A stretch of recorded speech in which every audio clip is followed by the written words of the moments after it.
We back on top of things. What up, Fight World? It's your boy Ego, and I'm back with some more boxing. Make sure y'all smash the like button. Gather round.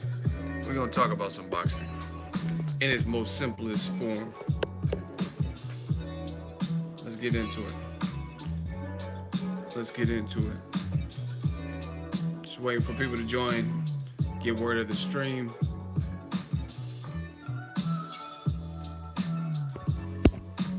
Waiting for YouTube to announce it that we live, baby.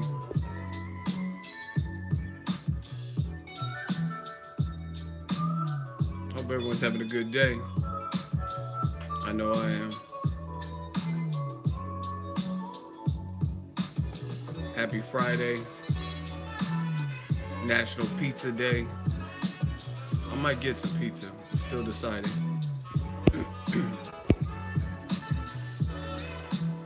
We're gonna see where this day takes us.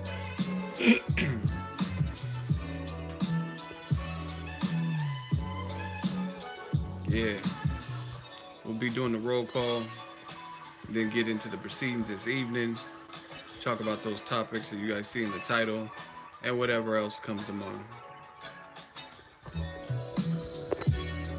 Catch up in the boxing world. You know how we do. Notification gang in here.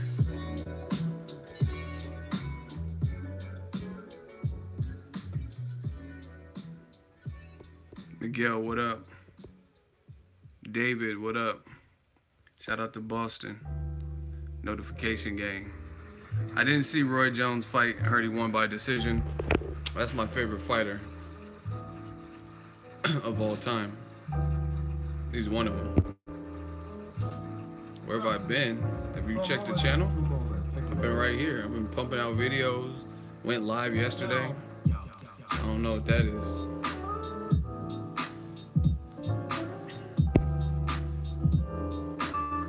Yeah, but I didn't actually watch the Roy Jones fight. Just heard about the outcome.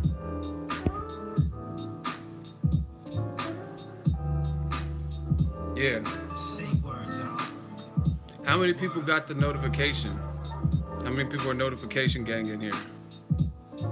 Because YouTube seems to be taking a while. See, YouTube, I got a bone to pick with YouTube because like they keep changing little simple things that YouTube creators who have been on the platform for a while haven't asked them to change or didn't need to be changed. And that's what they're focusing their energy on changing, like layout, and there's different things with monetization thresholds, and they're changing all this other extra shit, but the simple stuff that the fans want them to change, they're not changing. That YouTube creators want them to change, they're not changing. YouTube, you gotta step it up, man. YouTube's lucky that there's no direct competition for them. You know what I'm saying? Like there's no platform just like YouTube that's as popular as YouTube. John J, what's good? David says, thanks for the consistent content, man. Really gets me through my boring work days, and it's nice to listen to on a jog. Shout out to you, man. I'm glad you appreciate the content. Definitely got much more coming.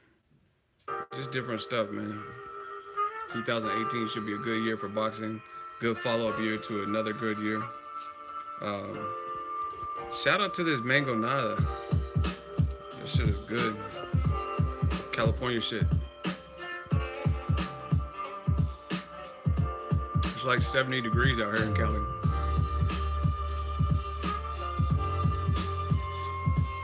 Y'all better get you one of these.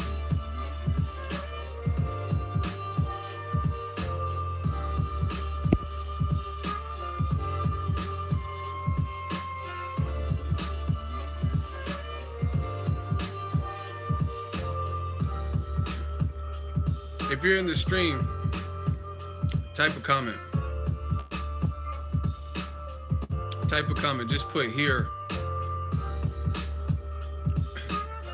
I'm gonna show y'all what my weather like on this side. This is the whole week.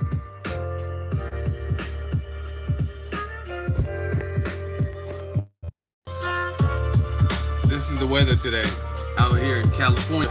We bomb on you. Look Look at the forecast.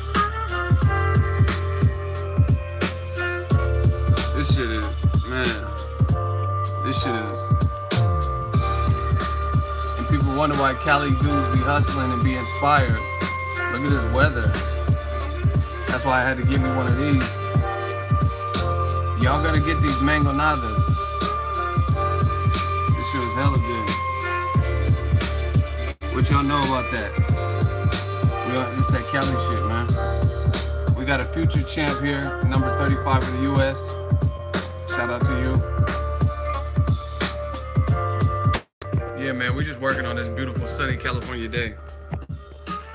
Yo, we gotta get the likes up. If you in the stream, you part of Ego's army, you like the news, you like the breakdowns, you like the coverage, smash that like button. If you like what it's like on this side, the real side, smash that like button. I told you, we didn't come to take part, we came to take over. Hi Ego, been following you since 2015, keep up the good work. Shout out to you, man. I appreciate that, man. Some of you guys are already becoming OGs of the channel. Like, some people are like, man, I was with you when you had 5,000 subscribers or since 2011. And for that, I appreciate you. Without y'all, there's no me. Even the haters. If you don't got the hate, then you ain't doing something right. You gotta have the haters. Let's do a roll call real quick. I wanna see where y'all at, where y'all from.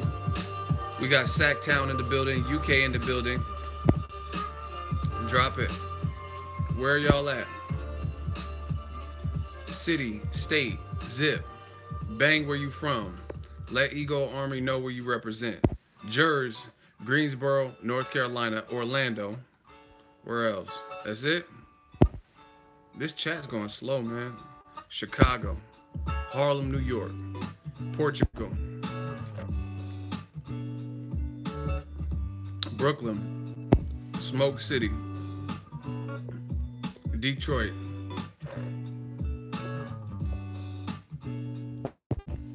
where y'all at, where y'all from?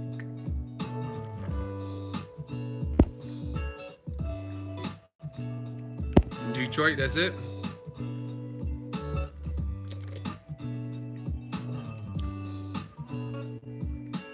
Bellew, Florida, The Muck, Harlem, 8th Ave. Shout out to Harlem. Detroit, 48235. You think Wilder would really take a 10% split with Joshua? No, I don't think that's likely. But at the same time, he offered a deal. Shout out to Victorville. His deal sounds fair to me. He says, whatever you offer me, how about, okay, I'll take it. And in the rematch, you have to be sure to take that same split. So, I mean, if they offer him some lowball bullshit and they agree to that, then that's fair.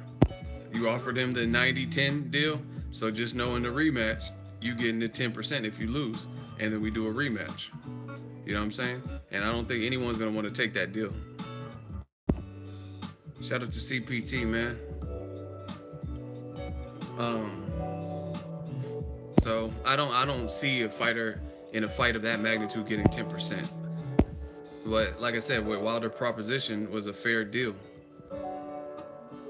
You know, and that's what, see, these fans, a lot of these fans be fake. Hey, California, I'll be there tomorrow. I'm going to Virgil's gym. Shout out to Virgil's gym, Virgil Hunter, Joey Spencer. But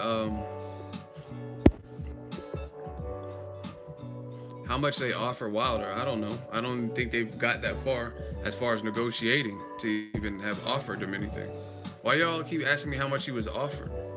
I don't think he's been offered shit because they never really negotiated the fight. Eddie Hearn was talking about Wilder should fight Dillian White to build his profile. And then Wilder said, fuck that, and decided to fight against what most people perceive a more dangerous threat, which is Luis Ortiz. So he went his own path. and I'm actually glad. I'd rather see Wilder at this point. I'd rather see Wilder versus Luis Ortiz than I would Wilder versus Dillian White. And listen, I'm telling you, see, this is what happens in boxing. A lot of people, especially me, because I give it to you real and I speak my honest, true thoughts. And some people can't handle that. Oh, you hate this fighter. Like, I hate, according to some of y'all, I hate everybody. I hate every fighter. I hate every region. You know what I mean? If I say something you don't like about Pacquiao, then I hate Pacquiao. I hate the Philippines. If I say something about a Joshua situation, then you say I hate AJ. I hate the UK. You know what I'm saying? Even though I used to live there, right? So that shit doesn't bother me. You guys can say whatever you want, because I know at the end of the day what's in my heart, and what's in my heart is pure. But a lot of people don't like it, but I've been telling you the same stuff. Eddie Hearn, they threw out Dillian White. Then Eddie Hearn tried to play like he didn't understand. Like, oh, hey, I never said that Wilder must fight Dillian White. Yeah, but you threw Dillian White's name into the conversation and interjected that to the point where fans took it and run with it and started saying that Wilder was ducking Dillian White. But I always tell you guys this. The power is in the people. And I always tell you guys this one thing. Listen to what people say then and now, and it'll give you a better picture, because there's a lot of people like me, and then there's a lot of people who aren't like me. But you'll notice one thing with me, I'm very consistent with what I say. You know what I'm saying? I'm consistent with my message. Like the only criticism I've ever had for Lomachenko, I've been consistent with that. He's a talented fighter, he's a good fighter, but I got to see him matched in a fight where I feel no one's moving up, nobody has, you know what I mean, or like his opponent's not moving up, not coming off of a loss, not old, has momentum, you know what I mean, someone that I think is as close as possible to an even match. And until that happens, then it's going to be the same criticism. Same thing with this Wilder Joshua situation. My stance on it has been the same. AJ's a good fighter, Wilder's a good fighter. Let's see it. I want to see it. And listen to what people said then and listen what they say now. And that's how you know who's full of shit and who ain't. Because just a few months ago, they were saying Wilder was afraid of Dillian White. Now no one's even talking about Wilder versus Dillian White. Dillian White didn't even look good versus Robert Helenius, right? He didn't. And then you heard the talks die down even more. You heard the people who were once saying that Wilder was ducking Dillian White after that performance, and then after Wilder's performance, which were like maybe a month apart or whatever, Wilder knocked out Stavern violently. Dillian White, he beat Robert Helenius, but he didn't look great. He even got hurt, I think, in the second round. Then all those people that were saying Wilder was ducking looked stupid, so they just kind of disappeared. You guys ever seen that? You guys ever seen that meme with Homer Simpson? And it's like Homer Simpson emerges from the bushes really slow, and then they break it up into 4 different screens, and then when something happens, Homer goes back into the bushes, and then he just disappears. That's what a lot of you fucking fans are like. Oh, man, I wonder if I can even find that. Like, that's exactly how, because I want you guys to know what I'm talking about.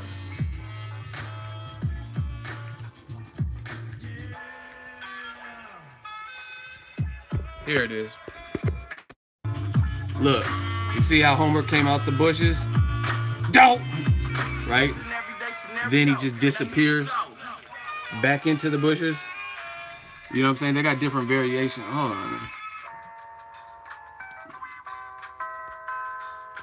This is y'all.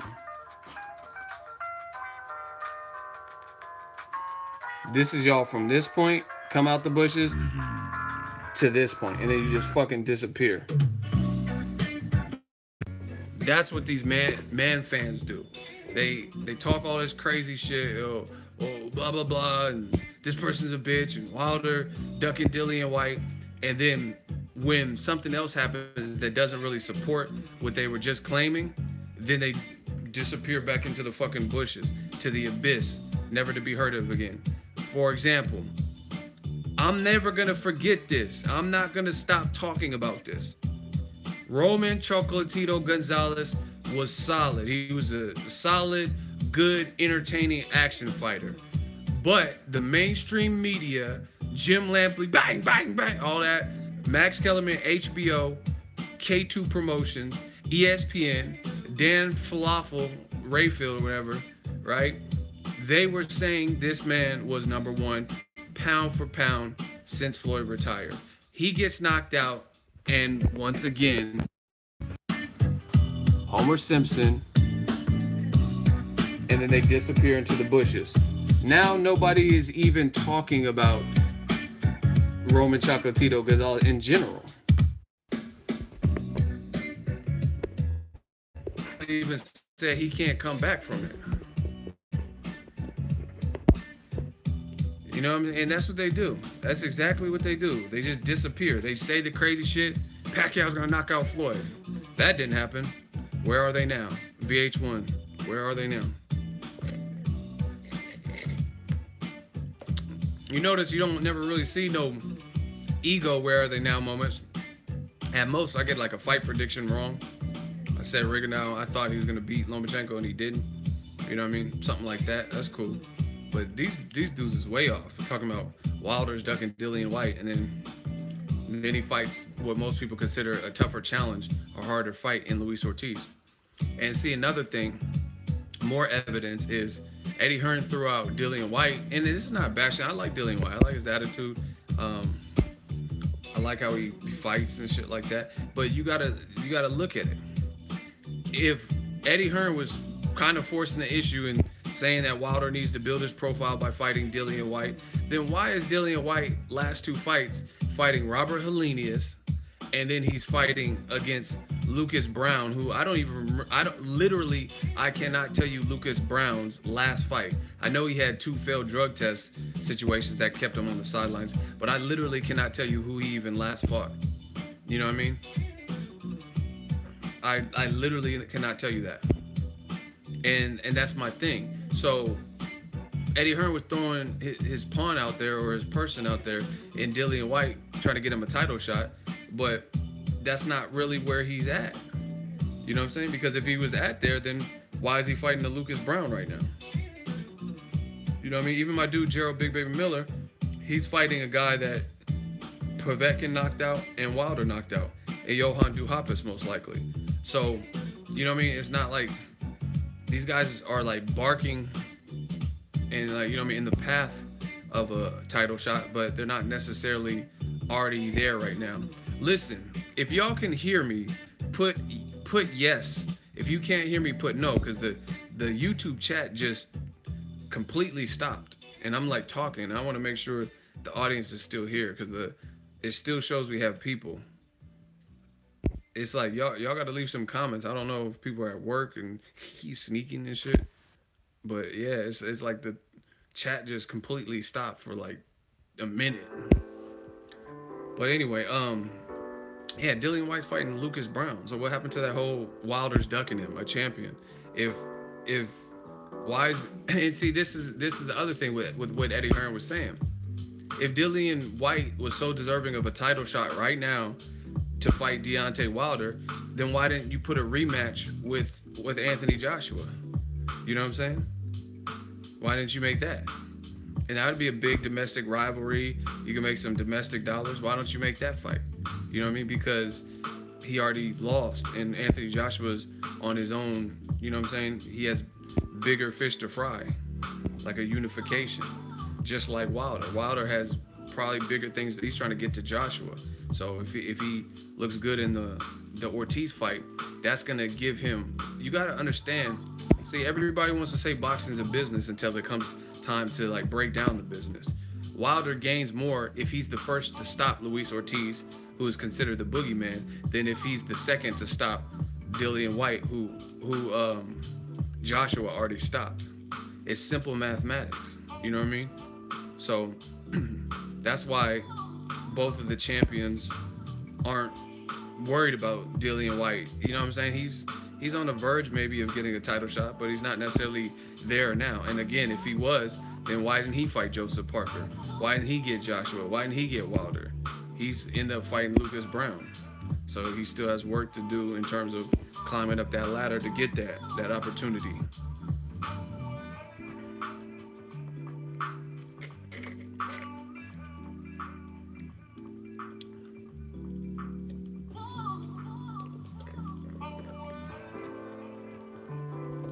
Man.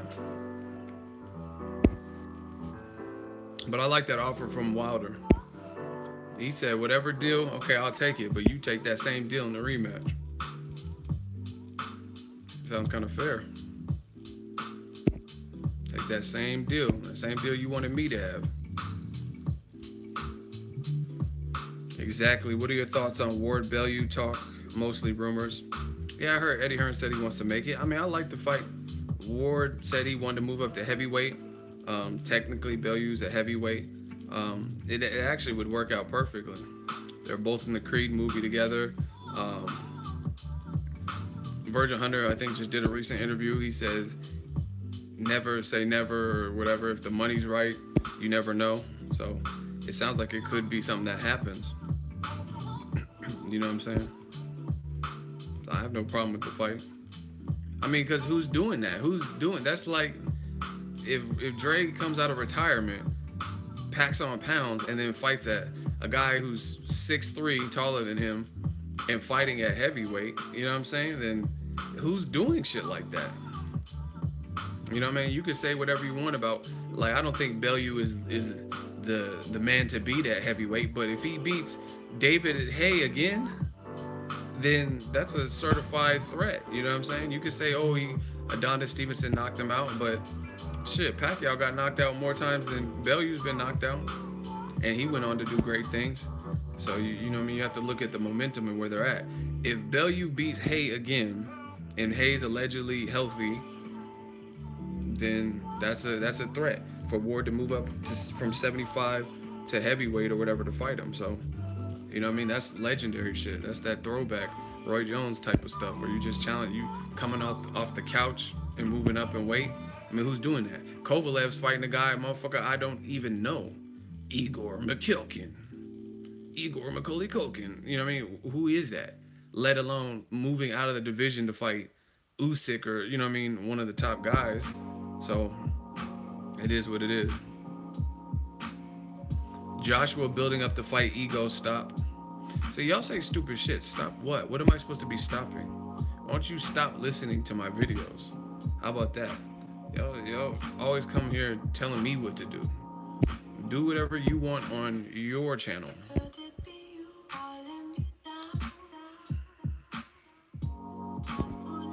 I mean, listen, nobody outside of the heavyweight division is trying to fight Wilder.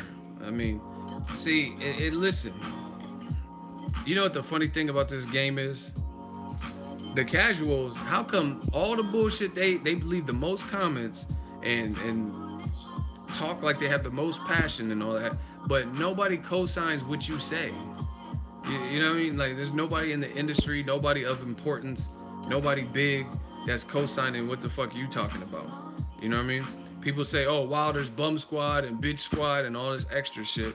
Then why is Tony Bellew doing an interview openly saying that he would listen, man, hold on. If y'all want to hear this, can I get a hell yeah? If y'all want some cold, honest, cold hard truth, can I get a hell yeah? I need that hell yeah, man. Y'all gotta motivate me. Can I get a hell yeah if you want it? I'm gonna break it down for y'all. Y'all want some honest truth? Can I get a hell yeah? Okay. The fans are with me. Listen. Alright.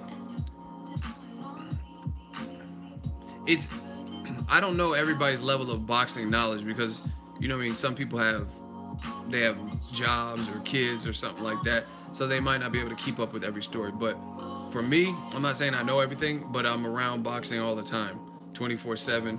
I hear about the latest stories. People send me interviews. I see interviews. I hear about them, etc. And with that type of knowledge and like just information at your fingertips, you got to be able to analyze what people say and break it down, right? And like I said, a lot of casual, it's never what you say in the comment section.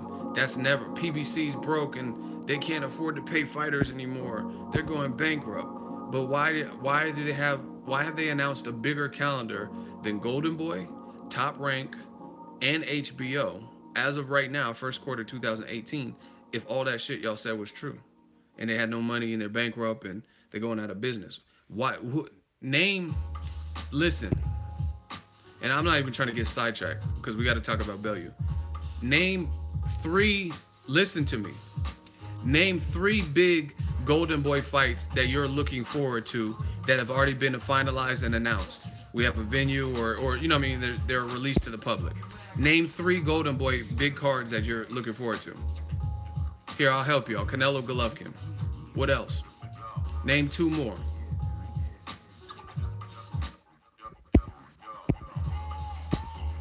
Name two more. You can't. I can't. Literally, Canelo Triple G.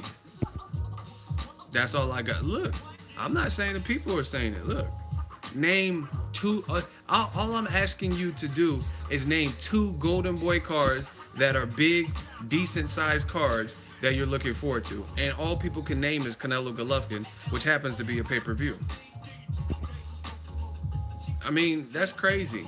You can't say Linares versus Lomachenko because that's Top Rank and Golden Boy, and it's not even close to being finalized. Nobody's ever put no official dates. You know what I'm saying? Yet the people said PBC's going bankrupt and they lost everything. Where are those people at? I can name a couple of Jared Hurd versus Erislandy Lara. I'm really looking forward to that fight. You know what I mean? Some people would even say Errol Spence returning versus whoever. Danny Garcia, Brandon Rios.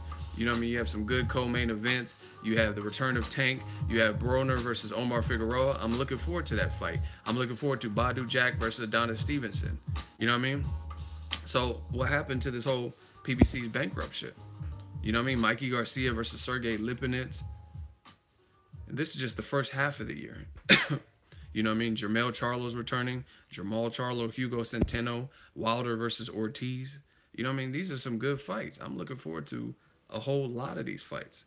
So it's not adding up. Now back to Tony Bellew before I totally veer off into some other shit. You got to listen to what people say. Tony Bellew just did an interview and he says Wilder, he was down to fight him at one point or whatever. And then Wilder wrapped his arm around him and they embraced like a hug or whatever, pause. And he noticed that Wilder, his arm was hella long or some shit and it wrapped around his whole body. So he's like, fuck that. I'm like, this dude's too big and I'm not gonna give someone that type of unfair advantage, right? That doesn't even make sense for me to give someone that type of unfair advantage. Once again, the casuals, let them tell it. They say he's bum squad. He ain't beat nobody. So let me tie this up. You know what I mean? You know at the end of the Saw movies where they play that music, and then everything comes together? Let me make it come together for you. And shout out to Fighter IQ. I'll get to your Broner question in a second after this Bellew stuff. I got to stay, you know what I mean? I'll fuck around and have ADD and be talking about multiple things. But anyway, let me tie this all together for you. Tony Bellew recently talked shit and back and forth to Tyson Fury, talking about I'll fight Tyson Fury, let me at him type shit, right? So you gotta listen to what people say. How is it that Tony Bellew does an interview and he says that Deontay Wilder is too big because he wrapped his arm around him or whatever, and from that moment he knew he would never fight him, but you're down to fight Tyson Fury? You've said that yourself recently. You know what I mean? And Tyson Fury's bigger, both mass-wise, he weighs more, and he's taller than Deontay Wilder. So explain that to me.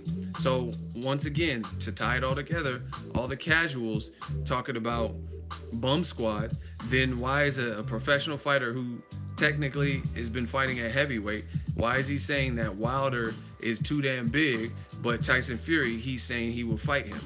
That don't even make sense. Now it makes sense to me because I know the game and I know what his concern is. His concern is, yo, I got knocked out by Adonis Stevenson. And this motherfucker Wilder's athletic as fuck. He's lean, and that motherfucker got dynamite cracks in his right hand. Versus Tyson Fury can box, but he don't have that type of power. He don't have that type of power that's gonna just blow my socks off and, you know what I mean, blast me onto the wall like Martin versus Tommy Hearns. That's what that means. Because there's no other reasoning why he would say that Wilder was too big, but then still be down to fight Tyson Fury. And I've made videos about Tony Bellew and Tyson Fury recently, so I know the conversations exist. I showed tweets in those videos. So shout out to Tony Bellew. He kept it real. He kept it real when it came to Deontay Wilder. And he's basically saying this dude's hitting too hard, and I'm not giving him that type of advantage. He's clearly bigger than me and way stronger or whatever, so it wouldn't make sense. But you can't say that but still be down to fight a bigger guy, Tyson Fury. So that's that. Someone asked me about Broner. Listen, I did 2 videos about Broner. You know, we got to get our money, or get our views and shit like that. But I specifically said pretty much in both of those videos, when you see I'm promise you, and I don't care who's mad, I'll cover Broner and shit like that. I'll go to his fights, I'll tell you updates and stuff. But I'm not doing no fight predictions for any Broner fights for the foreseeable future, right? Because it's too much of a wild card. I don't know what I'm gonna get, and I'm not willing to put my fight prediction streak on the line for somebody who I don't really know what their intentions are, how serious they are, you know what I'm saying? So I told you that I'm not really gonna do don't ask me about 7 reasons Broner, and I'm not doing those because it's not worth my time. There's been time I picked Broner. I thought he could possibly beat Mikey Garcia. I didn't really do a prediction on that. Thought he could at least look better. I picked him versus Sean Porter, you know what I'm saying? So I'm not doing that. And then I also said in those videos yesterday that Broner has these little rants in these episodes, and I wasn't gonna spend too much. I was just gonna report the news more or less, because it's not worth it for me to get all in my feelings or break it down and it's just some random episode. You get what I'm saying? Like, for me to have this whole breakdown of him putting all these death threats and I got a gun and shit, it's like a waste of my time. So like I said, if you watch both of those videos, both of them probably were under 5 minutes. I just reported it for the most part, didn't really have much to say, and this is proof of what I was talking about. So just last night, not even a full 24 hours, he put all this stuff like fuck my mama, fuck my daddy, fuck everybody that got a problem with Mike Lowry, and you know what I mean, fuck everything, right? And then this is him today. He has since deleted all of those posts, so they're no longer there. And it says every day won't be a good day. You have bad days and good days. And yesterday was just as a bad day for me. Since I got y'all attention, April 21st, I'm kicking Omar's bitch ass. On God. Hope everybody have a blessed day. You know what I'm saying? So it's like completely the opposite of the mood from yesterday, right? And then he posted a picture of some shoes. You know what I mean? So this is precisely, and it says, damn, my wife, Miss Louis Bag, says she don't want to get married. You know what I'm saying? Like, this is exactly why I told you I wasn't going to break down the situation. It's not worth my time. He posted like 9 different posts or some shit in a ranting form and talking about fuck everybody and fuck you bitch and fuck your mother and all, you know what I'm saying? All this stuff, and test me, I got a gun, I'm not boxing no more, I'm on some street shit, you know what I mean? Meet me on the block, all this. And then now it's all deleted. And he's like, everybody have a good day. So, you know what I mean? I don't have time for that. Like, to break it down. It would be a waste of my time because it's all disappeared now. You know what I mean? Where I'm from, you gotta just be about it. You make your bed, line, and just stand by it. You notice I don't delete shit. I don't delete videos, posts. I don't really delete nothing. You know what I mean? If I said it, I meant it. That's how I am. But, you know what I mean, Broner, everyone's different. He went on that little rant. My thing is this, you know what I mean? Like I said, everyone to each his own. If that's what he wants to do, then that is what it is. But for me, why I don't want to give them A, satisfaction, and B, like, the moment you tell all your personal business and air out your dirty laundry, you give people the opportunity to judge you. You know what I'm saying? You give them the opportunity to judge you and speak their mind on your matters and your, like, he just put, damn, Miss Louis Bags don't want to get married. Now you just let them into your world. That's your wifey. And now they could be like, oh, haha, she doesn't want to marry you. You know what I'm saying? And laugh at your misery if they don't like you and stuff. I don't do that. I don't want people in my business. I don't want people to know what affects me, what hurts me, and how I'm feeling. You know what I mean? Especially social media shit. You got to let people see what you want them to see. Not just like, I have a fit of rage. And people like Broner, in my opinion, he needs to get with one of, like, see, he needs to get with like a PR person or one of his boys. Like for me, my boys, I keep my circle small, but my real homies, they're not gonna allow me to do stuff like that. And if they did, they'll roast me. Like, you know what I'm saying? They'll roast me in the sense of like, hey bro, you tripping, you look crazy right now. Why did you even put this up or whatever? You look crazy. You know what I'm saying? That like they're gonna try their best to pull me back. Do you get what I'm saying? And that's what you gotta have, people like that in your circle. But see, that's the problem with being see, I'm just dropping gems now, right? That's the problem with being a celebrity. A lot of people, they like that fast life, and they like the fact that, you know what I mean, things are moving and everything's on the up and up. So they just want to be a part of that. And for that reason, sometimes you get a lot of yes men. Can y'all hear me? Because the chat keeps freezing. It's looking like. Can y'all hear what the fuck I'm saying? You know what I mean? So it's like, some people, celebrity-wise and stuff, they have a lot of yes men around them where they don't want to be, you know what I mean, kicked out of the circle or anything, so they'll just agree with everything. Like, I'm sure, not just Broner, but I'm sure like Floyd Mayweather and different people, they probably got people who just, they want to be part of the gravy train. So if they feel Floyd did something that was tripping or disrespectful, they're not going to tell him that. They don't want to tell him that because they don't want to be like the bad guy or the person that gets kicked out the group. But like I said, it's humbling being at this level and like having my closest road dogs, my homies and stuff, that are willing to tell me like, damn, E, you fucking up, you tripping, why you keep going on that rant, and, you know what I'm saying, stuff like that. So like I said, to each his own. People are gonna do what they want to do.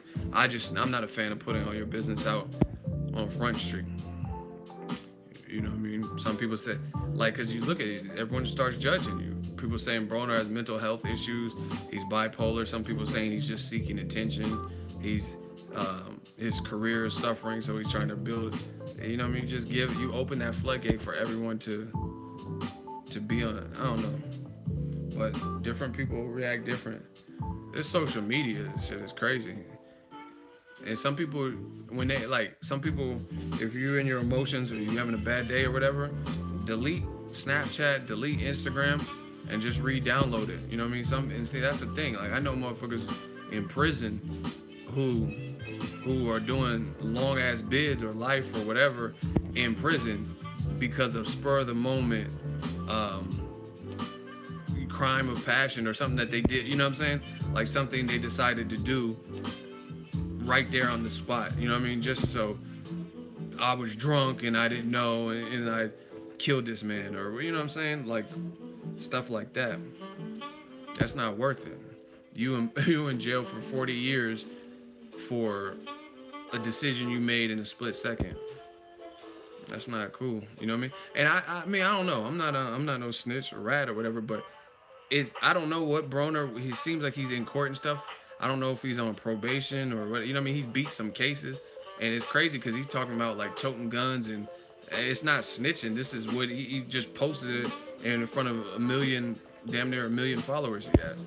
So it's weird that he's like talking about toting pistols and stuff, and he's had situations with court and I mean, and just because you delete it don't mean they can't find that shit. So y'all got to be smart with this internet shit. Just like Kodak Black, his whole situation. See, I don't, because this is a boxing channel, so I don't get to talk about all the some of the things I see. But like Kodak Black, you on Facebook Live or whatever with cases pending and shit, and then somebody snitched on you that you had a gun, or they seen a gun with a baby in the background. Now you in jail. Like, that's crazy. That's crazy. All you had to do is not go on Facebook Live with the evidence out type shit. So that's my thoughts on Broner. Good luck to him, April 21st. But that's why I'm not spending too much time breaking down those little rants and stuff.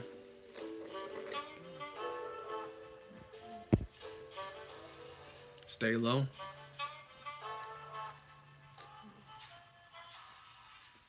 That's the best way.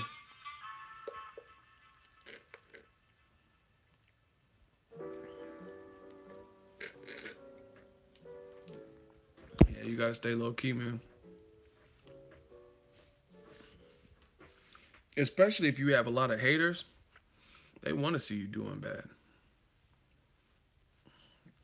You know what I'm saying? They want to, so they're like, you putting your business out there, they laughing like, haha, this is what we wanted. If they really don't like you.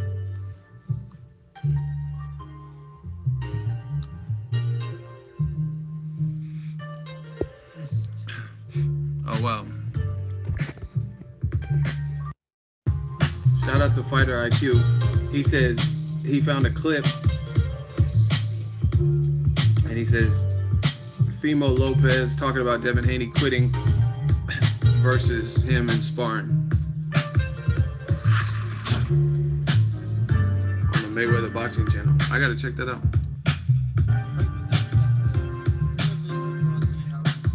Yeah. They said they sparred Devin Haney. He didn't come out for the 6th.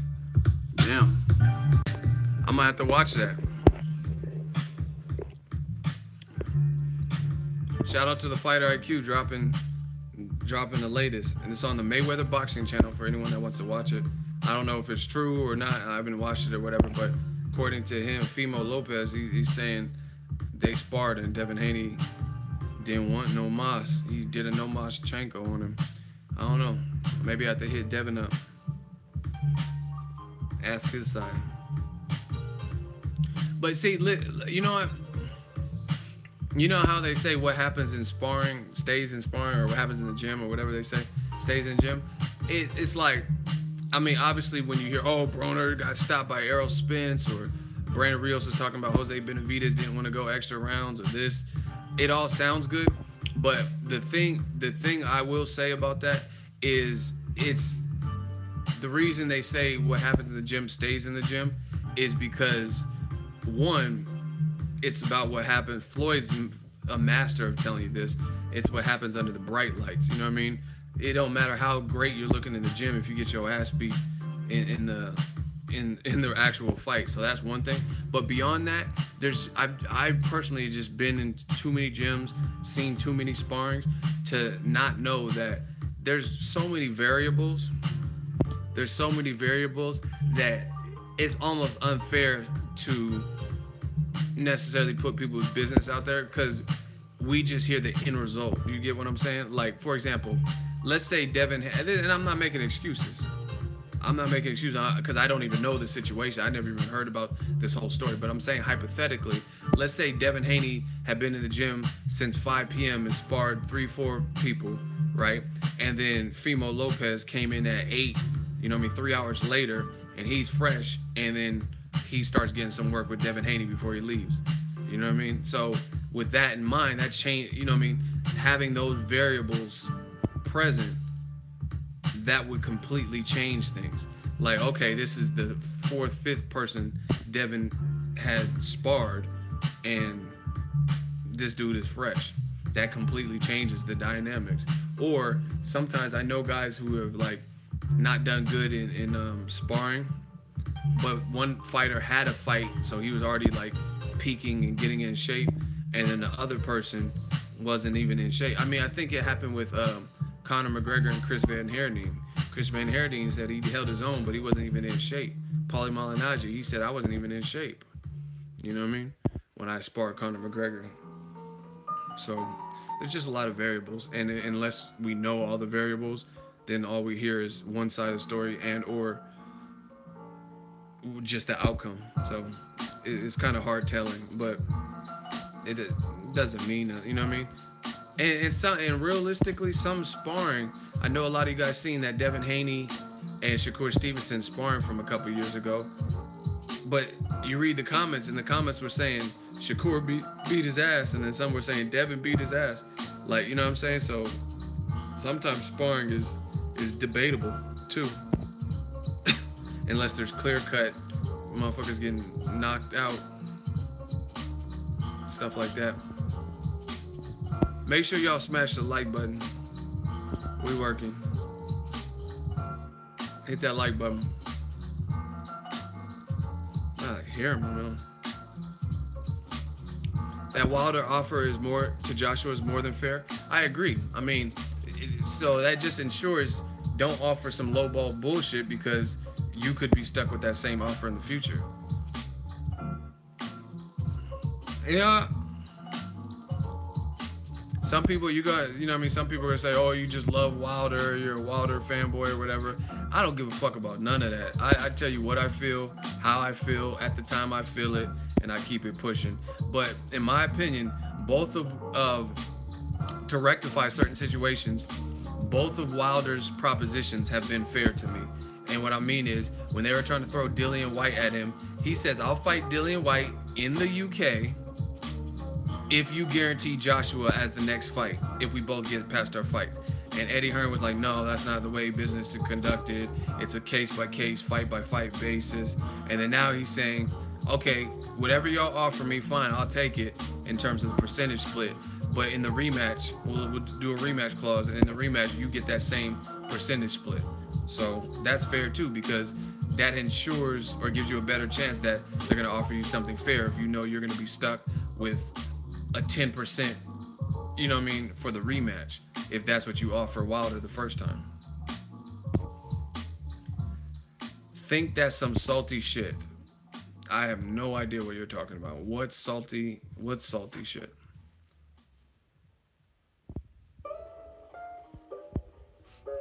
Don't rate how Wilder said Joshua was at some point on drugs. I mean, that's his speculation. He told you. He says, I don't know, at some point. I mean, real talk. I mean, to be honest, I think Pacquiao was on something. Just to to be on my Paulie Malignaggi thing, I believe Pacquiao at some point used something that he probably wasn't supposed to. But I have no way to prove it. So that's why you don't hear me talk about it too much. But, I mean, truth be told, it's a lot of circumstantial evidence, and I honestly think Pacquiao. So, I mean, I can't fault Wilder for having his own suspicions. Maybe he talked to somebody or whatever the situation. I don't know. But I can't, you know what I'm saying? I can't knock him because I'm the same way. There's people that I'm like, the motherfucker was probably on something, and Pacquiao's one of them. Again, like, you guys can say whatever. I don't have any way to prove it, so that's why I don't really talk about it too much. But I really think Pacquiao was probably EPO, some kind of stamina enhancer, meldonium, adamantium, some shit. I don't know. I don't know what it was. I don't know when it was exactly. But there's a lot of circumstantial evidence. But again, I have no way to prove it and say like, oh, whoa, yo, hold up. Not me, not Marshall. I'll show you Marshall. We got a big super chat. Askier Hussein. He just dropped $50 on the super chat. Gang, gang. Shout out to the gang, man. He dropped a $50 in just one motion. That's why you see it looks like pink wild. It looked like wild berry Skittles. That's how you know it's a real super chat. Shout out to Askier Hussein for the $50 super chat. I see you. He says, been away for a minute. Sorry, I've been gone. Been busy getting money, but I'm back. Ego Army, salute. I see you. I'm back too. You know what I mean? I've been doing some live streams. Man, we working. Shout out to the wild berry Skittle super chat. $50. Boom. But David, what's going on? Listen, again, with the whole Pacquiao situation, there's no way to prove that he was, just like Paulie Malignaggi. You see, this is the thing. People ridicule Paulie Malignaggi and they're, oh, he's just hating, fight him, and that's why it doesn't, with shit, when you can't, if you can't prove it, it doesn't make sense to dabble, at least to me, to get too far into it. But I mean, honestly, to be honest, I do think Pacquiao was on something at some point. I mean, it's just too much circumstantial evidence. Too much, right? For example, y'all want some examples? Okay, I can give y'all examples. It don't matter. See, and that's what when you do what's pure in your heart, you don't really care. People get mad. Oh, you're a Pacquiao hater. Whatever. If y'all want me to tell y'all about Pacquiao, why I feel this way, which I can't prove, then say hell yeah. If y'all want some circumstantial evidence, say hell yeah. And look, it's always, I wait for you clowns to come up. Emery Turk says, do you think Floyd ever used pads? Every time, like, listen, first of all, Pacquiao got his ass beat by Floyd. Every time you say something about Pacquiao, or, you know what I mean, there's a motherfucker who always comes, hey, but Floyd, man, Floyd beat his wife. What does Floyd have to do with this? Floyd and Pacquiao are no longer really synonymous. They fought, right? That's over. That chapter is done. You know what I mean? People feel like because you said something about Pacquiao, you have to bring up Floyd. Like, it's not even, we're not even talking about Floyd, right? And then if I do bring up Floyd in reference to him being a great boxer or use one of his fights as an example, then y'all motherfuckers say that, oh, why you always bring up Floyd? But then y'all randomly bring up Floyd for no damn reason. Anyway, all right, circumstantial evidence. The obvious one is this. Pacquiao, Manny Pacquiao, these are all facts. We'll do a hot seat right now. I'm not saying him being on PEDs is facts because, again, I have no way to prove it. But the circumstantial evidence that I'm talking about is stuff you can research. I bet you that. So the obvious one is Floyd was like, I just want to be on an even playing field. And I moved up in weight too, but I wasn't just running through no damn body, which is absolutely fact. You know what I mean? When Floyd moved up, what weight did he fight DeMarcus Corley at 35 or 40?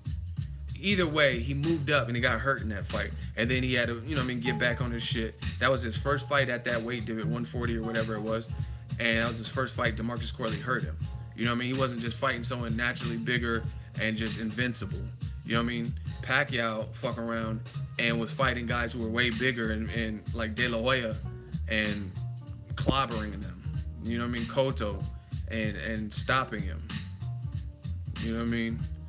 Antonio Margarito, his motherfucker's eye gonna fall out. And his unlimited stamina, limitless ass. So that's one thing. But beyond that, the obvious one is this. When Floyd was like, I wasn't just running through no damn body and all that shit, right? He says he wants to be on an even playing field, right? Even playing field. And he told Pacquiao, you want to fight me? And nobody knew that if we stall this out and wait 5 years, the fight will grow bigger and we'll make even more money. So at that time, that was the biggest fight to be made. It was slated to make all this money for both the guys. And Pacquiao's team did not want to do a drug test. That is questionable. That is questionable that you would, just to not give someone power, we're going to let the commission do their job and all this, and he's not the commission, he don't make the rules, just out of pride, to put all that fucking money aside that you stand to gain just to be prideful and not let someone get their way, that seems suspect to me. That seems really suspect that you would refuse to take a drug test. And then the reason for taking it changed kind of too. First it was like, oh, we're not gonna let Floyd boss us around. He's not the commission. Then it's Pacquiao's afraid of needles, even though he has tattoos. You know what I mean? That stuff that doesn't, like, we all have pride. Well, a lot of people have pride, me included, right? That's a good point. Shout out to David. He said it's like a boyfriend not showing his girlfriend his phone. That's a good example. And picture that same scenario and the girlfriend saying, yo, I don't know, I hope you're not doing nothing, but if you let me look at your phone, your text messages, I'm gonna give you $75 to $100 million. And he knows he's not doing anything wrong. He's not cheating on the bitch. Then why would he not let her use the phone? Like, I mean, honestly, like, I wouldn't want someone to go through my phone either. You know what I mean? Just on pride shit, just because it's not their phone. But it shit for 75 mil to 100 mil, and I know I didn't do nothing. Take my phone. You know what I'm saying? Like, who's gonna be like, no, it's principles. That just sounds stupid to me. Where I'm from, that sounds stupid. That you would pass up that lifetime at that time amount of money just to be like prideful. Oh, no. Ask Air who's here, $10 super chat, gang. Is there anyone at 147, 154 that is coming up, maybe not heard of, that we need to look out for? Yeah, Joey Spencer. I'm gonna interview him tomorrow. He's fighting his first fight on the Brandon Rios Danny Garcia card. He's gonna be on the undercard. And he's with Al Heyman now. His first fight, he's gonna test the waters at 54, maybe do the 147 thing. Interview coming soon. So check out for him. Also check out my dude, Money Pal the Fourth. There's a lot of great up and coming fighters, you know what I mean? That people aren't necessarily all the way familiar with. Check out those two dudes, Money Pal the Fourth and Joey Spencer. Back to this Pacquiao thing. It seems really weird that you would be that prideful to put aside money, like, you know what I'm saying? Like, to put aside, like, I mean, look at Conor McGregor. Conor McGregor's a big dude too, but that motherfucker, that's career, life-changing money. He ain't never made what he made versus Floyd in the UFC. You know what I'm saying? So he's not gonna do a drug test, just even though he knows he's clean. You know what I'm saying? Like that sounds really weird. Conor McGregor's probably like, I don't give a fuck. You can test me right. You know what I mean? Conor was probably with it right now because he. What is there? So that's one thing. There's just a lot of circumstantial evidence with Pacquiao. Another example would be Alex Ariza. Freddie Roach, Pacquiao's longtime trainer and friend and all that shit, has done interviews, and he said Alex Ariza was giving him some Similac or some special shake shit. And he said, what's in it? And then Alex Ariza was like, no, I'm not going to tell you. That's a discord within the camp. How you going to be giving him, he's the head trainer, and you're giving him something, and nobody knows what's in it except for you. You know what I mean? So that's just a weird circumstance, right? Yeah, I made him this drink, but you can't find out. You know what I mean? Because Freddie Roach is just as accountable for Pacquiao as you. You know what I'm saying? And it'll look like, if someone is tested dirty, like your whole team, it makes everybody look crazy. You know what I'm saying? It'll look like you were in on it. You know what I'm saying? So he has the right to know. And then other than that, like Pacquiao, what weight did Pacquiao start at? Like 108, 110? What weight did he come up as when he was hella scrawny? And he was holding that, you know what I mean, doing sit-ups with bike tires and shit. 105? See, that's what I'm saying. There's a reason why he's the only person in history that moved up 8 weight classes. That's ridiculous. 105? See, okay, just hear me out, motherfuckers. Hey, who is the easiest champion at 154? So we have Jared Swift-Hurd, Edeslani Lara, Jermell Charlo.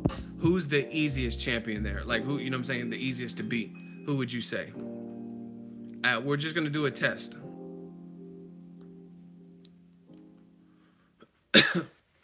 Or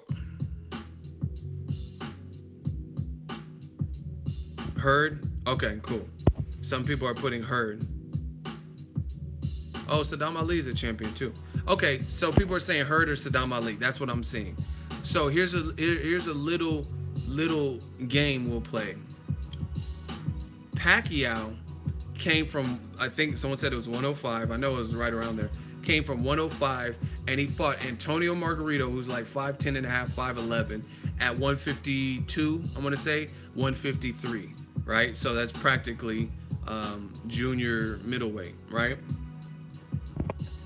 Can Chocolatito, who started in them little ass weight classes, if he were to move up to 153 and fight Jared Swift-Hurd or Saddam Ali, Roman Chocolatito Gonzalez, what would happen?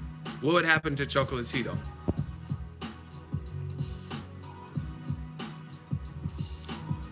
You guys just said in your words, the people that voted said Saddam Ali and Hurd were the weakest links as champions. You know what I mean? Not necessarily bad fighters, but compared to the other ones, though, you said they would be lower on the totem pole. What would happen to Chocolatito? Chocolatito moved from 112 to 115 and got knocked down by Sor Rungvisai. I was at the fight, covered it as media. Then he had a chance to redeem himself, and he got knocked the fuck out. That's 3 pounds. That's 3 pounds higher than what he was winning and beating Brian Valoria and all them. You know, and probably Arroyo in them fights.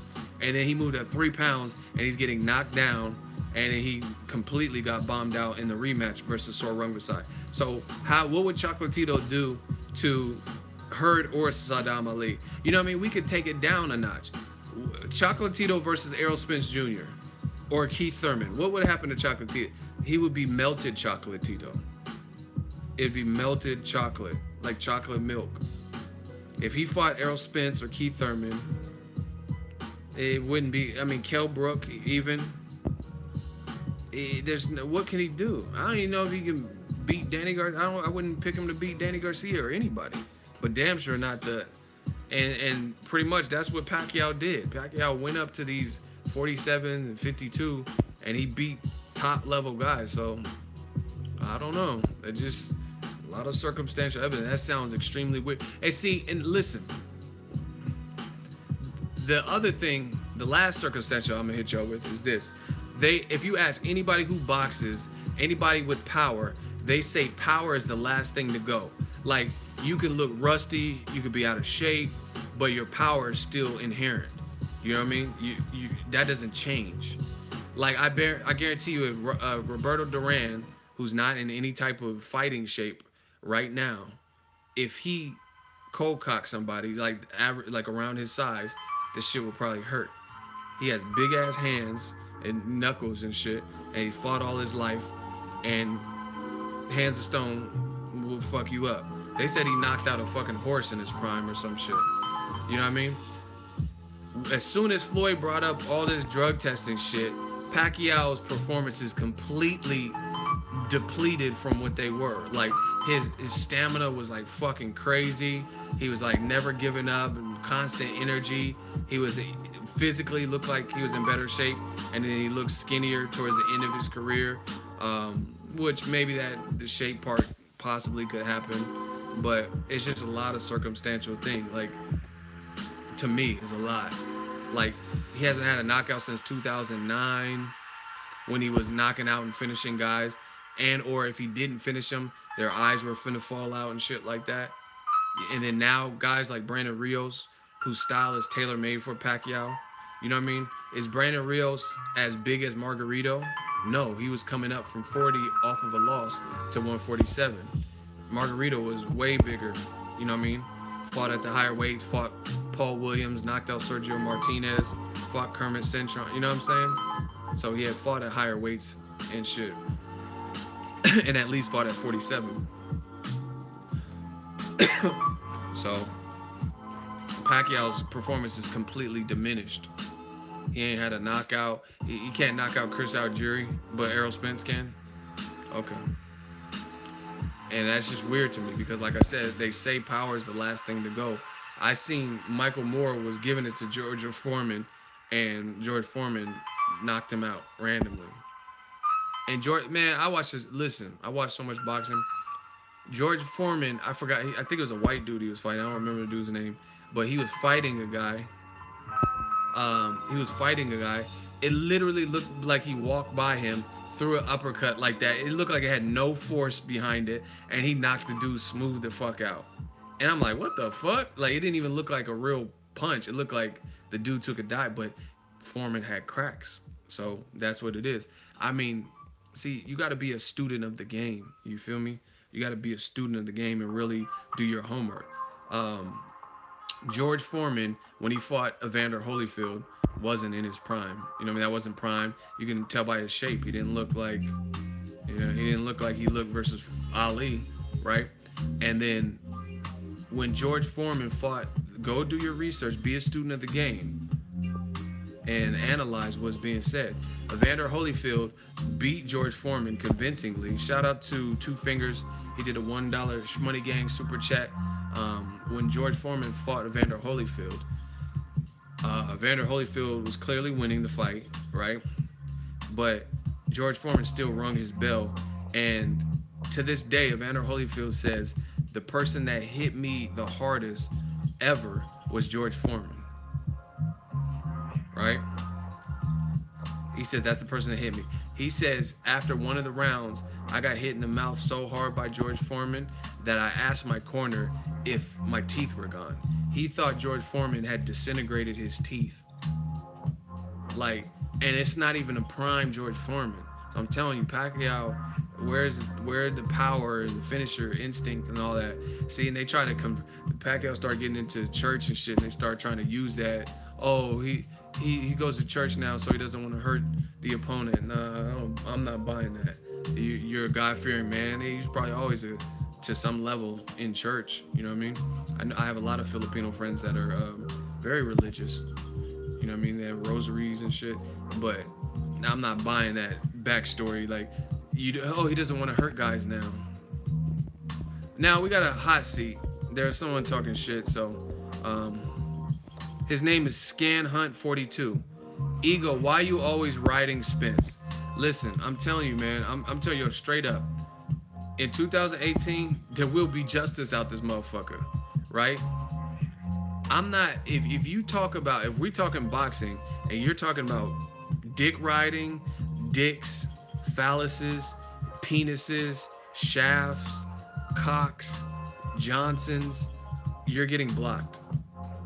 You know what I mean? There's no place for boxing talk, and you just want to talk about men's members and shit. I'm not doing that. You know what I mean? That's the last thing I want to talk about when I'm trying to talk boxing, right? The other way in 2018 that you guys are definitely getting blocked. If you tell me that you're unfollowing or unsubscribing, I'm blocking you. I'll make sure that you unfollow me and unsubscribe to me for good, for good measure, because that's the corniest thing I've ever heard. To notify me, oh, your videos suck, dude. I'm fucking out of here, man. I'm unfollowing. I'm unsubscribe, man. Why are you even telling me? I got over 100,000. I'm not even trying to brag, but I got over 100,000 plus. I got like 110,000 subscribers. Do you think I'm just sitting at home like, oh, now I have 109,999? I wouldn't even notice if you were gone or not. You know what I'm saying? So the fact that you have to notify me, that's corny. Because if I go to a restaurant and the service is bad, I'm just gonna leave. I don't have to tell nobody shit, right? If I go to a movie or something and it's whack and I can't stand it, then I'll leave. Why do you tell me? This place blows, man. I fucking hate your channel. I'm unsubscribing, man. Okay. Anyway, yeah, that's corny. Like, so just so you know, 2018, if you tell me you're unsubscribing, and it's not that I'm mad that you're unsubscribing, because I truthfully don't give a fuck, and I wouldn't notice either way. It's the fact that that's corny that you're gonna notify. Like, I'm not your employer. You don't have to put your 2 weeks in. Yeah, man. I'm gonna put my 2 weeks in, man. Where's this dude who's in the hot seat?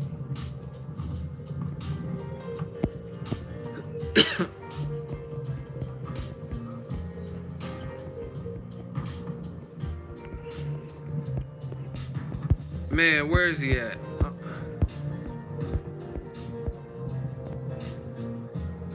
All right, so the hot seat Scant.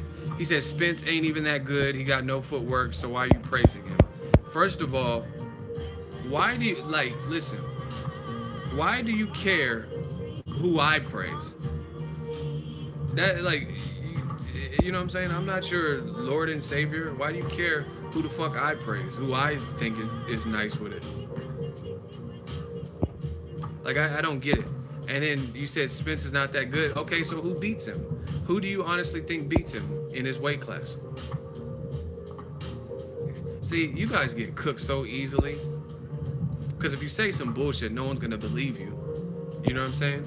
Oh, he's not even that good. Okay, so who would you bet your whole life savings would body Spence?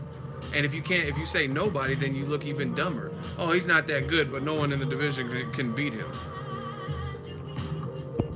I mean, I personally, my personal opinion, I think Terrence Crawford is the most difficult fight because of what Crawford does. But that is not a fight where I would probably even want to bet. I like both guys, and I really don't know who would win. Because on one hand, I would say Crawford, he'll just outbox him, he'll be elusive, and all right, you're done. He said Thurman, Khan, and Crawford. So Amir Khan would beat Errol Spence Jr. That's what I'm saying. Nobody believes you. Like, Khan's cool, but I might even see him at the gym tomorrow. But I mean, to say he's gonna beat Errol Spence, he's been inactive. The style in which Spence fights, I mean, that's a dangerous fight. And see, I don't know. Maidana gave Khan all he could handle. Didn't have a trainer, I don't think. Has stamina issues. Errol Spence don't have none of them problems. He has experience. He's been to the Olympics like Khan, and he's clearly putting on a lot of pressure. And the other thing is, what I noticed, another person, Lamont Peterson, that's a mutual opponent that they have. Watch Khan versus Peterson, and then watch Errol Spence versus Peterson.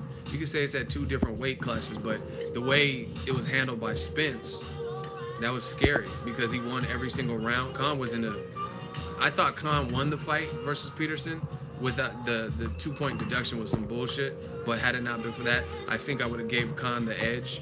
You know what I mean? Because he was a champion and he had done some good work. He had a knockdown, and I thought the 2-point deduction was egregious. But it was still a dogfight. You know what I mean? I haven't seen the Peterson-Khan fight in a while, so I got to watch it again maybe. But either way, it was competitive. The Errol Spence fight wasn't competitive. It's not even just about triangle theories. It's just about the reality of the situation. You know what I'm saying? And when Peterson was fighting against Errol Spence, Spence was like laughing at his shots. And I would honestly say Peterson and Khan have similar power. Like it's not Keith Thurman Spence power or Pacquiao power. You know what I mean? It would be underneath that.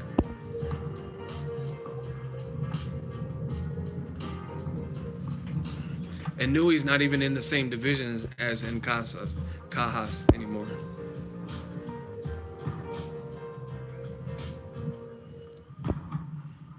That's kind of triangle theory to me, but I still think Spence beats Khan. No, listen. It means a triangle theory because I'm talking about those fights and making comparisons, but that's not the only reason. For me, what is Khan? First of all, he's been inactive, going against a guy who's been very active, or decently active, more active than Khan, put it that way. Khan you guys have to understand, Khan has not fought since Canelo fight, which was in 2016, May of 2016. Canelo has fought since that point Liam Smith, Golovkin, and is about to fight Golovkin again. You know what I mean? So he's damn near had 3 fights, and he fought Chavez Jr. And he's about to fight Golovkin again by the time, or right around the time Khan comes back to fight Phil LaGreco. Hey, one of my moderators, get Scan Hunt out of here. He was in the hot seat. He was just talking stupid shit. Get him out of here. Scan Hunt, you gotta go, my friend. But anyway, yeah. You know, the worst part about boxing too is like the fans be more confident than the teams and the fighters and the promoters. Like I read comments like, oh, fucking AJ will knock Wilder's chicken legs off and he'll knock his head across the park. Then what are we talking about? Let's see the fight. It's a good fight. You know what I'm saying? And like the thing, like Amir Khan, if you think Amir Khan beats you think Amir Khan beats Errol Spence Jr., why fight Phil LaGreco? If you could beat Errol, you're saying that. Listen, the dude was saying that Amir Khan beats Errol Spence. So if he's capable of beating Spence, then why fight Phil LaGreco? who has a cooking show on YouTube. You know what I'm saying? That to me, that doesn't make sense. I don't understand it. Yo, y'all got to get some of this. This is that alkaline water, less acidic. What y'all know about that alkaline water, man? At 9.5. Y'all gotta get this. That 9.5 pH. You gotta treat your body right. Get that purified water. Get that pH balance in you.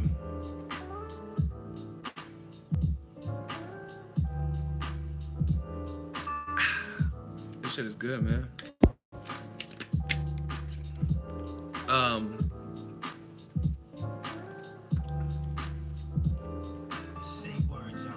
Yeah, I mean, obviously, Khan deserves a tune-up fight. He got knocked out and he's been on a long layoff. So I don't blame him for fighting Phil Greco at all. But what I'm saying is, the last dude said, Khan, I said, name someone you would bet your life savings would beat Spence. And me personally, I had to see a lot more from Khan in recent memory to say he would beat Spence. I just, you know what I mean? The conversation was very clear. I said, who'd you bet your life savings on would beat Spence? Since you said, dude said Spence was garbage, and he says Amir Khan. So my point is, like, I'm a realistic person, so I understand why he's fighting Phil Greco. But I'm saying, if you feel you would bet your life savings that Khan beats Errol Spence, then why even fight Phil Greco if you're capable of getting a belt right now and dethroning everything that Errol Spence has worked for? Yeah, man, we're on the tip of 100 likes. We got to get to 100, man. Hit that like button. We're like right on the cusp.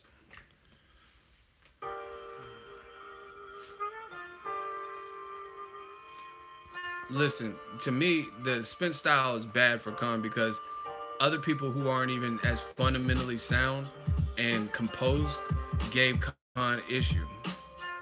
You know what I mean?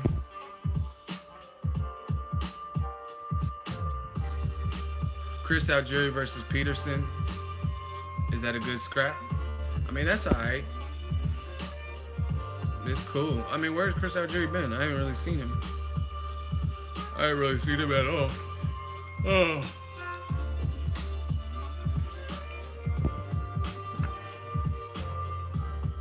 Yard or Bevo? I can't really say that because I haven't seen Yard at any type of level. You know what I mean? Great channel. You are the best source of boxing on YouTube. Thank you. I mean, it's hard. You guys have hard questions sometimes. Like Bevo, I haven't seen it. Like Sullivan Barrera, that's going to show me something, what he looks like in that fight. But whoever he beat for the title, I don't even Trent or whatever the dudes, that don't help me. That don't help me at all. You know what I mean?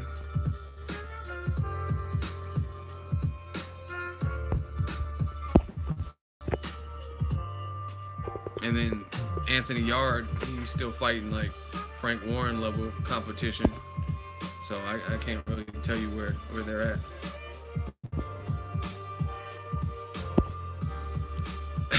Man, it's like a glitch in the Matrix.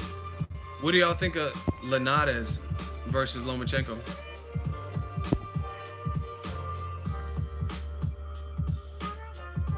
Linares, Lomachenko. What y'all think at 135?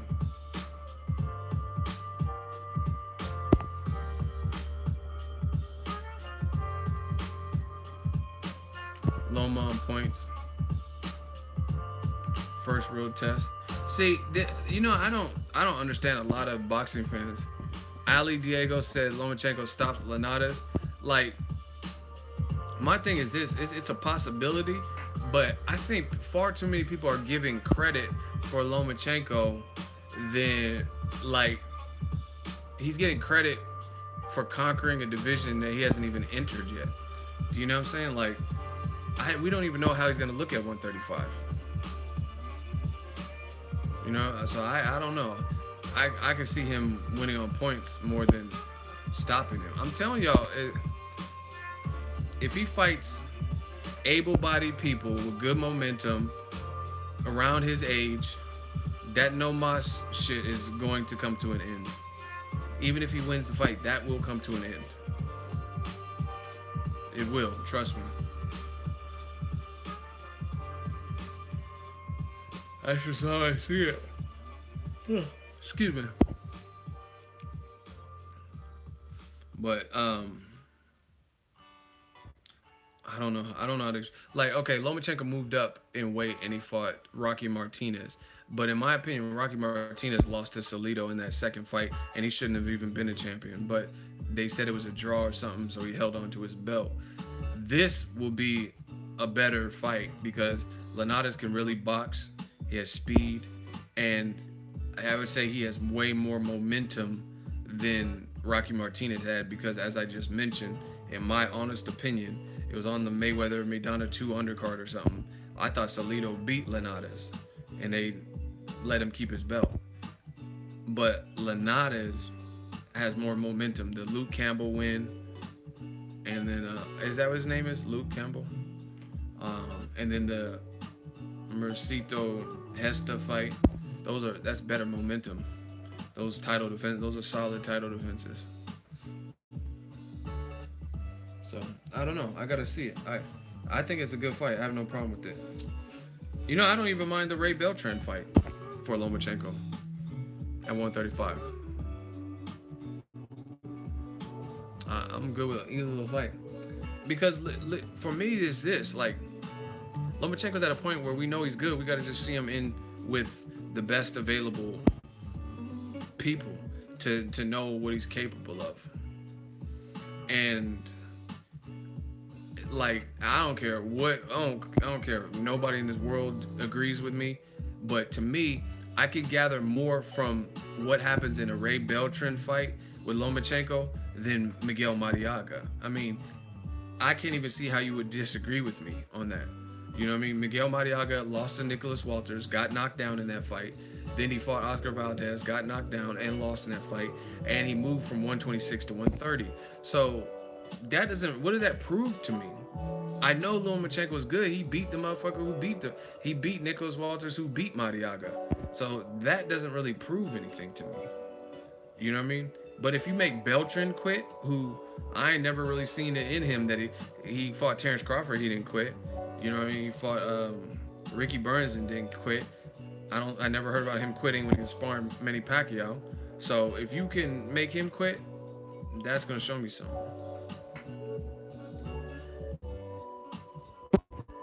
And Beltran's Mexican American, has good ass power, got experience. Crawford, and the fact that he sparred Pacquiao for all them years and fought Terrence Crawford, that's a lifetime of experience right there. And the style that we've seen beat Lomachenko is Mexican style, right? Orlando Salido. So that would be a good fight. I mean, even the people say, I told you, I don't think like some of y'all. People getting all happy. How do you say? People get happy off of names. I don't just get happy off of names. Like, names are good for business purposes and the exposure the fight's gonna get. But there's a difference between fights that'll prove more. Like, for example, if Lomachenko fought Pacquiao at 140 after fighting someone at 35, and then he beats Pacquiao, that's cool because you beat Pacquiao. But Pacquiao's coming off a Jeff Horn loss and maybe like a Mike Alvarado win if he can get past Mike Alvarado, which I would favor him to do. So that doesn't really prove that Lomachenko is the #1 face in boxing. So that's what I'm saying. People get name happy just because it's Pacquiao without considering anything else. They tend to give you a whole bunch of credit. But to me, Amir Imam, Jose Ramirez, if a winner wins convincingly in that fight and Lomachenko fought that person at 140 and beat them, that would prove more than beating the bigger name, which is Manny Pacquiao. let's say Regis Prograis knocks out Victor Postal and wins the title, and then Lomachenko fought Regis Prograis, who fought Errol Spence Jr. more than once in the amateurs, right? That would prove more than beating Pacquiao, to me. If Mikey Garcia gets a title at 140 and beats Sergey Lipinets convincingly, and then Lomachenko fought him after fighting Linares or Beltran at 35, that would be a bigger win than fighting beating Manny Pacquiao.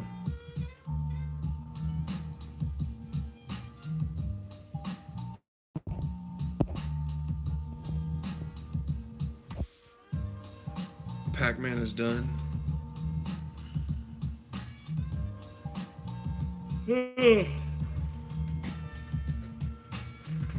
So yeah, to me, it's not just about, like, obviously I love a situation where it's like a Ward Kovalev, where it's like two named guys and it's a meaningful fight.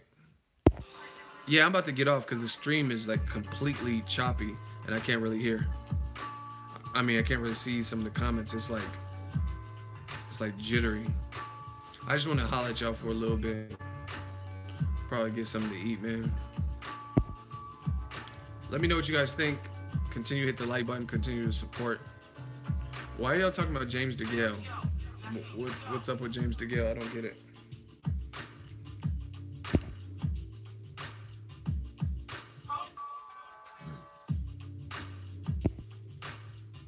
I disagree. You disagree with what? Y'all just be saying I disagree, but don't even explain.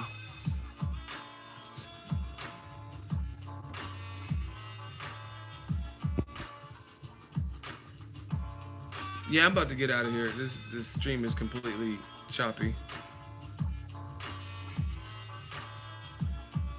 This is alkaline water. You can get any brand really, but it's called what's it called? Essentia is a good brand. But you got to get the alkaline 9.5 pH. That's what I get. He said James DeGale was the best, but just lost. He's trolling. Because how is James DeGale? He lost to Badu Jack. Fuck what the judges say. And then he lost to a guy that Danny Jacobs knocked out and Anthony Durrell knocked out. And James DeGale had hell with him and almost got knocked out. So, I mean, clearly he's trolling, saying he's the best super middleweight. He didn't just lose, he got mauled.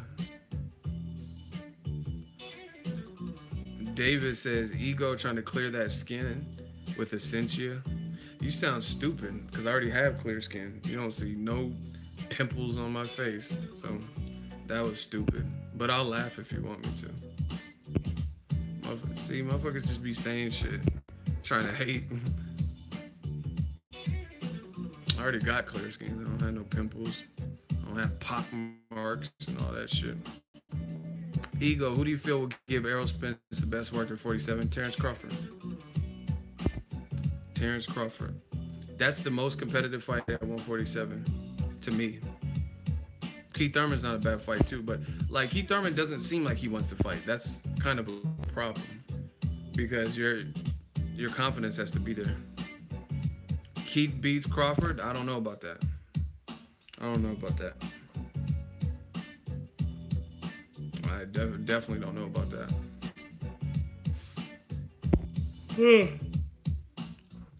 Yeah, I'm about to get out. It's been real. Let me know what you guys think.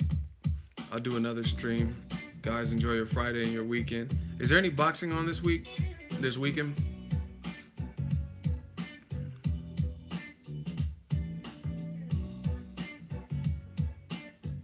See, and you got to look at it. Keith Thurman, he fought Sean Porter, who comes to you, stays in your chest, and he fought Danny Garcia, who's good counterpuncher, but he has slow feet like Canelo.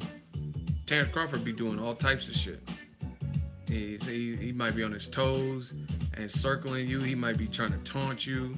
He might stand in front of you. You know what I'm saying? So I can't think of anyone as skillful as Crawford that mixes it up like Crawford. Switch from y'all be forgetting that Crawford is ambidextrous. He really be switching from southpaw to orthodox fluidly. You know what I mean? I can't think of anyone that does all of that Crawford, Keith Thurman has fought. Danny Garcia is not agile like Crawford, and he's definitely not ambidextrous that I know of. He does it effortlessly. That's a great word for it, effortlessly. That's what I'm saying. I was at his fights. I've been at several fights, and shout out to Top Rank. They give me some good ass seating. Super close, and he's just doing it. He's like floating like water. I'm telling y'all. But see, this is the thing. I've been telling y'all about Crawford.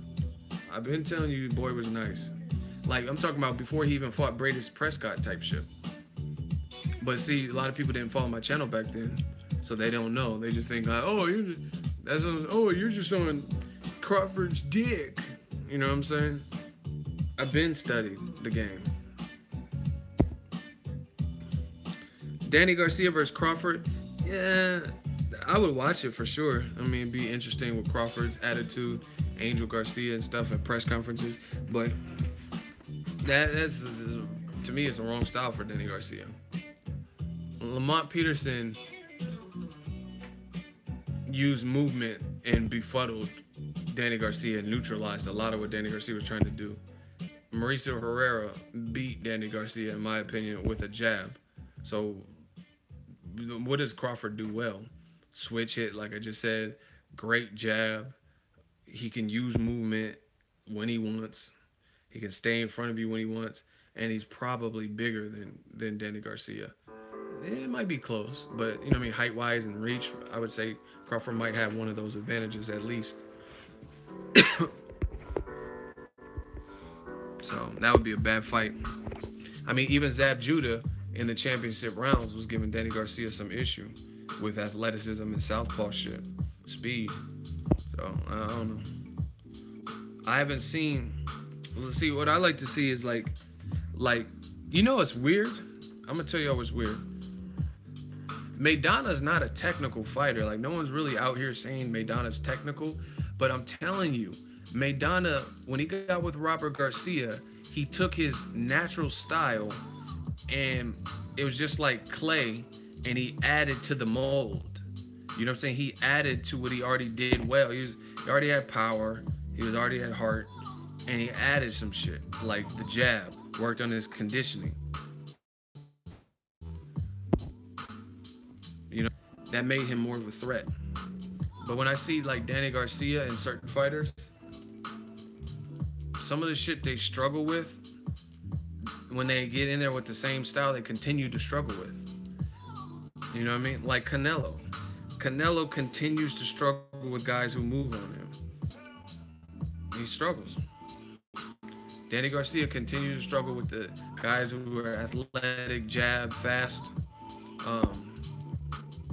ballerina feet, you know what I mean, where they can move in and out and stuff. So, like, everybody got to get on their Maidana shit and really start training their weaknesses and try to make it their strength. This is getting extremely choppy, so I'm about to cut this off. I don't know what's going on with YouTube. Fuck YouTube right now. They tripping. They've been tripping, trying to hate on the movement. But Eagle Army, we out here. 2018. Stay tuned. Shout out to Askiar Hussein for $61 in super chats. We working. Peace out, y'all.